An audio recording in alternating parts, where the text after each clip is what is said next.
এবার পরীমনির কাণ্ড দিকে হতবাক দর্শক। আবার কাকে ধরল নতুন করে পরীমনি? হঠাৎ করে একটা ছেলের গালে চুমু খাচ্ছে পরীমনি, যে ভিডিও সোশ্যাল মিডিয়ায় ভাইরাল হয়েছে। খালি রাস্তায় বৃষ্টির মধ্যে নাচতে দেখা যাচ্ছে। অন্যদিকে পরীমনির বড় দিদি অপু বিশ্বাসকেও দেখা গেল মেকআপ আর্টিস্টকে হাত ধরে আদর করতে। এদের এই কাণ্ডগুলো দেখে নেট দুনিয়া হতবাক। এরা স্বামী সন্তান ছেড়ে এগুলো কাদেরকে ধরছে?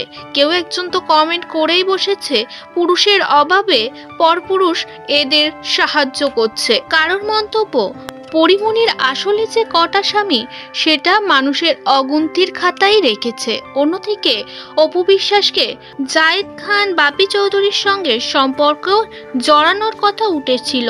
অবশেষে তাদের কাছে পাত্তা না পাওয়ায় শেষ পর্যন্ত শাকিব খানের কাছে ফিরে যায় অপু বিশ্বাস, এবং এখনো পর্যন্ত অপু বিশ্বাস শাকিব খানকে কাছে পাওয়ার চেষ্টা করে যাচ্ছে।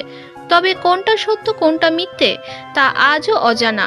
অনেকেই বলে অপু বিশ্বাসের সঙ্গে শাকিবের সম্পর্ক ঠিক হয়ে গেছে, অথচ অপু বিশ্বাসের কঠিন সময়ে কখনোই দেখা যায় না শাকিব খানকে তার পাশে থাকতে।